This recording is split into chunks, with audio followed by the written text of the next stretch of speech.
This month I'd like to explore the seed stitch family, and in this video I'll show you 4 different versions of this stitch. So if you'd like to follow along and make this into a weekly project like I'm doing, you could choose one stitch each week to explore in your own way. But first I need to clean off my desk.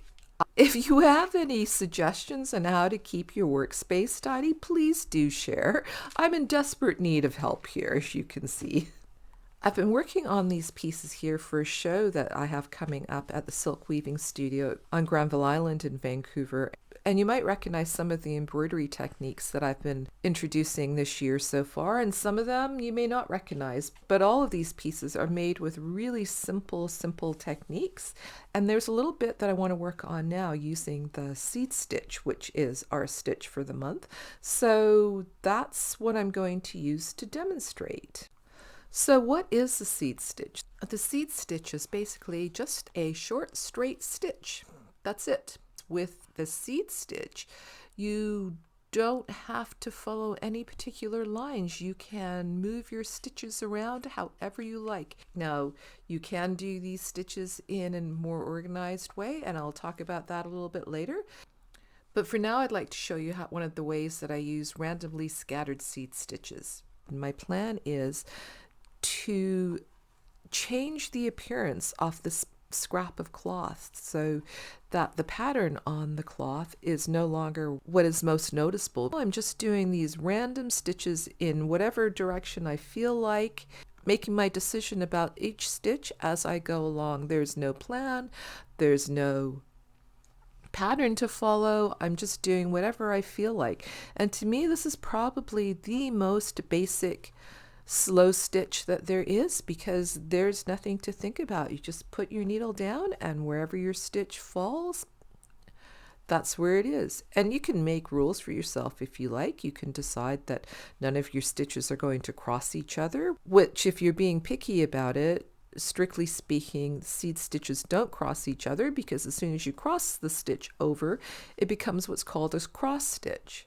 Now, I am doing a little bit of planning, so you'll notice that most of my stitches in this red thread are happening towards the top of the scrap of cloth, and by adding all the red stitches, it is changing the color or the appearance of that part of the cloth. My plan is to stitch with a different color of thread towards the bottom of the cloth. And let's see what I can find. I'm thinking yellow. So let's see if I can find a bit of yellow yarn in this rat's nest of warp threads that my friend gave me. Because the show is at the Silk Weaving Studio, I'm actually using leftover threads from the studio. Weavers call them thrums. And it's really satisfying that everything about these is recycled. Oh, look there. I think this will work.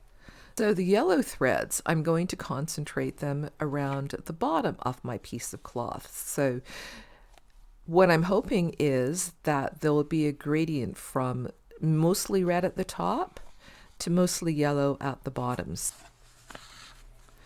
And I have to say, this really is the most relaxing way to stitch. There's no expectations. There's nothing that it needs to look like.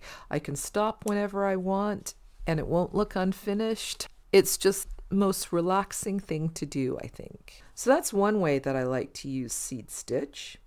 I also like to use it to create negative space, like I used in the number 5 here in my series on creating embroidered numbers and letters.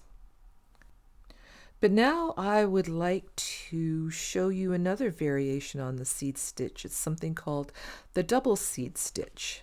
And as you might have guessed from the name, the double seed stitch is just 2 seed stitches made side by side. And you can do them randomly. But one of the things that I like to do with it is to create a kind of a grid-like pattern by alternating the direction of my double seed stitches. I've got this area here that I started out with these crosses, but I didn't finish filling it in, so I'm going to use the same thread in this double running stitch checkerboard, because I like the way that it kind of mimics the the shape off the stitches. Before, the stitches were plus signs, and now I'm doing equal signs. So those are the kinds of stories that I tell myself when I'm creating things, and admittedly, I just thought of that. Sarah just jumped up on my chair to help me out with her sharp claws. Now, it was not something that I planned from the beginning, but that really now amuses me that I have these mathematical symbols in my piece here. I think artists do often come up with the stories of their pieces after they create it. Not always. Some have a very clear plan starting in the beginning, and then they just carry that out all the way through the end, but you probably know that that's not the way that I work.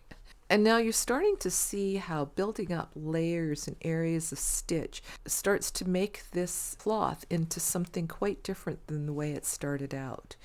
Now let's look at what happens when we stack 3 stitches side by side. There's something that's called granito, which I think is a Spanish word for grain or a little speck.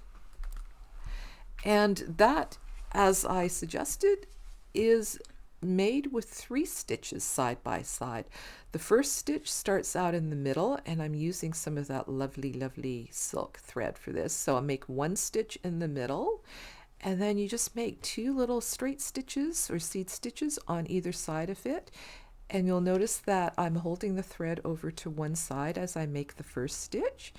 And then as I make the other stitch, I'll hold the thread over to the other side. So this stitch creates a set of brackets around that center seed stitch. So more math terminology here. Oh, this is really satisfying. I'm just thinking of this now as I'm doing the voiceover. Did not at all occur to me that there was any mathematical content in my random stitches here. So these granitos can also be scattered around, or you can arrange them in a more organized manner.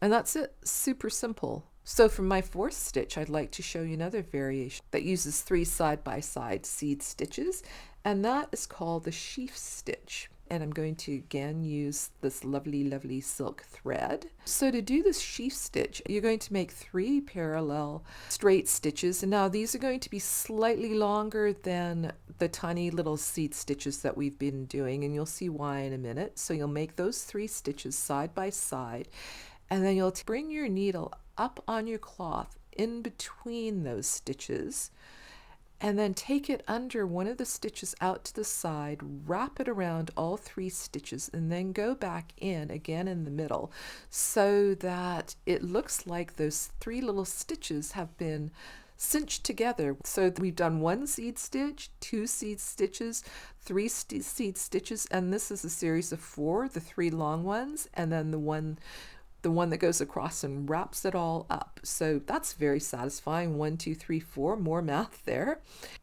And that's it for my 4 stitches for this month. I do have a couple more stitches to share with my Ko-fi supporters. So if you'd like to see more variations on the seed stitch, I'd love to have you join us over there on Ko-fi. There's a small subscription fee each month, and you can join whenever you want and leave whenever you want. And otherwise, thanks a lot for watching, and I hope I've inspired you to make something interesting. Bye for now.